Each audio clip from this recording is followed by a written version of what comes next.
Hey guys, it's Chris, and this is going to be my long overdue History of the Jedi video. This is by far my most requested video since I did History of the Sith a few months ago, and so I figured it was time to go ahead and get this out here before episode 7 to give everybody a good idea of where the Jedi came from and how they were established.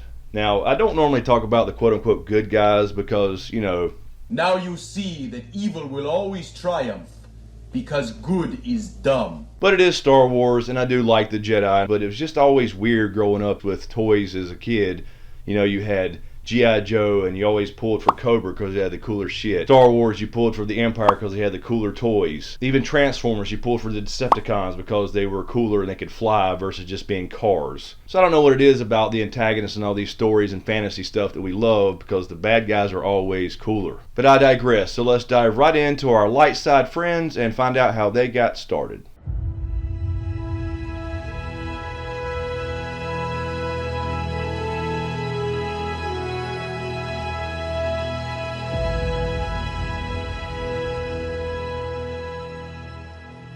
So again, like in the History of the Sith video, we'll be going in a linear fashion to an extent here, and we're using the Star Wars dating system, which is BBY and ABY. And BBY is before the Battle of Yavin, and ABY is after the Battle of Yavin. The Battle of Yavin was the battle in Episode 4, A New Hope, where Luke helped destroy the first Death Star when he put away his nav computer and used the Force to guide 2 torpedoes into those pesky thermal exhaust ports. So let's jump right in at 13 billion BBY, 13 billion years before the Battle of Yavin, the galaxy was formed.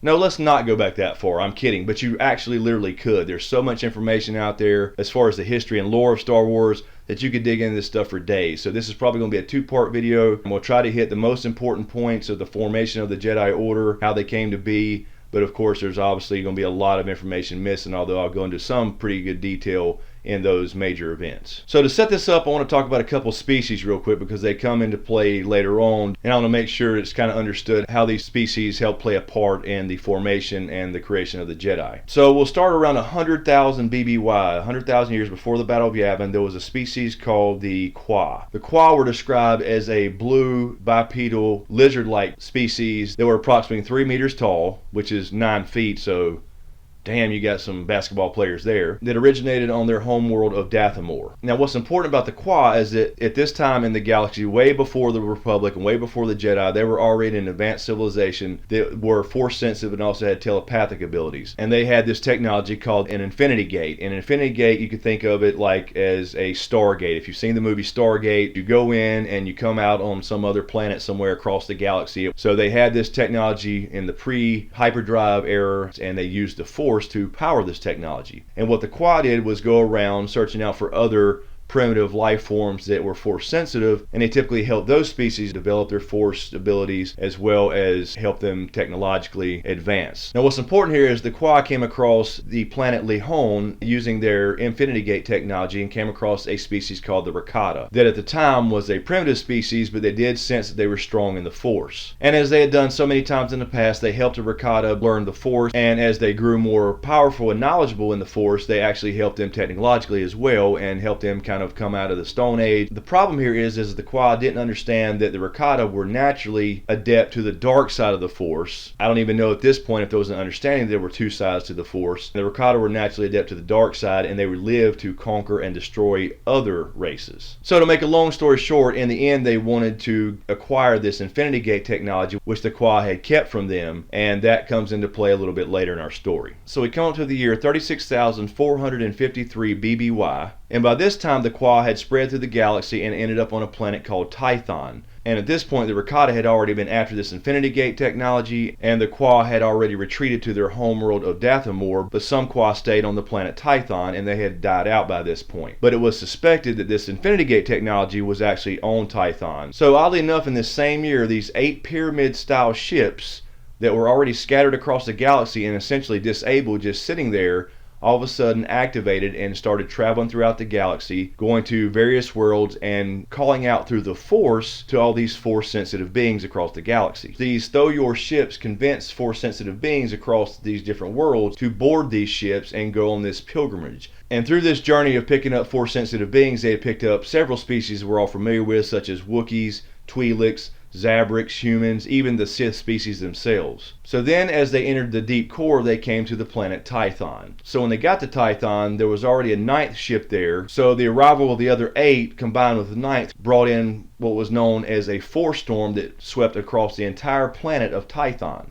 At this point, the 9 Thoyor ships then scattered across the planet and came to their final destinations and dropped off their passengers. This event came to be known as the Thoyor arrival, and what happened was these ships then embedded themselves in the landscape in some cases, and in other cases they actually stayed hovering above the planet's surface. So all these Force sensitives that had been dropped off, who collectively became known as Tythons, then realized immediately that Tython was a planet that was very strong in the Force itself. The Pilgrims then realized that they were brought together to study the Force together on this planet of Tython, and quickly realized that it had something to do with balance. There were 2 satellite moons that orbited Tython. One was called Ashla and the other was called Bogan. So they came to realize really quickly that the Force had 2 sides to it, a light side and a dark side, which they called Ashla and Bogan, named after the 2 moons of Tython. With the realization that they were brought there to study the Force together, and discovering that the Force had 2 sides, the light side and the dark side, again called Ashla and Bogan, and they had to maintain balance,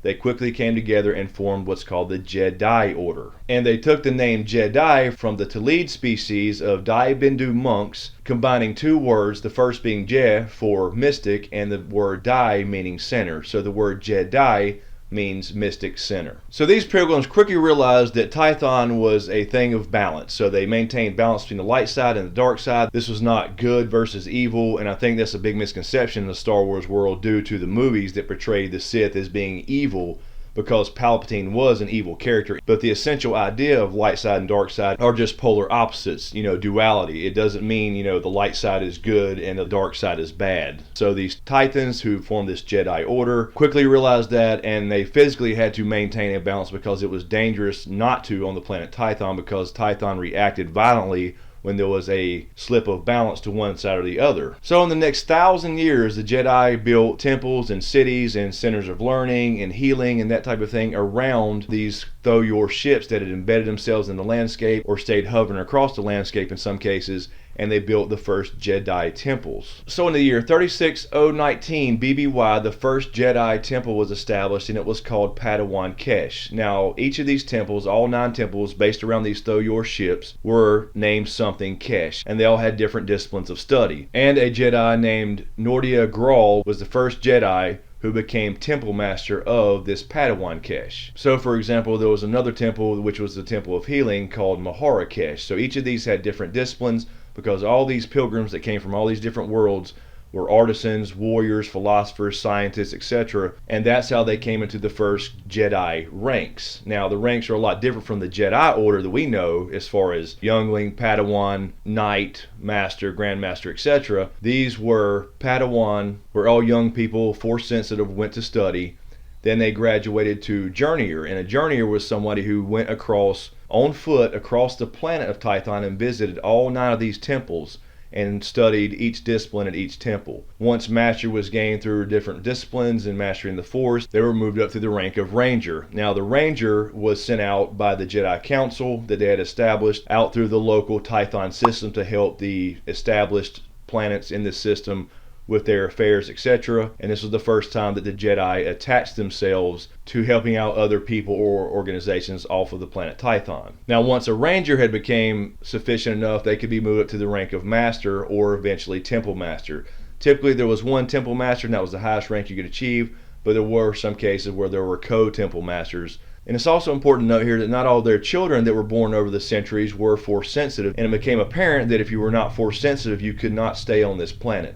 It was physically dangerous if you were not able to touch the Force and contribute to the balance of the planet. So anybody that was not Force sensitive, even children, whether it broke up families or not, were sent away from the planet Tython to the other neighboring planets or the moons Ashla and Bogan, because they couldn't physically be there. Tython, again, was extremely reactive to imbalance in the Force. Also, during this time, they did create their first Jedi code, and as you can see here, the code is a good mixture of the modern day codes that we see from the Jedi Order and from the Sith Order. You can see this a combination of both, because at that time, again, it was all about balance. They recognized both the light side and the dark side. It was simply a balance that had to be maintained, because otherwise Tython would have destroyed them all. So then we come up to the year 35,000 BBY, and at this point the Rakatan Empire had been established, and these were the same Rakata species I spoke about earlier that the Kwa had helped out.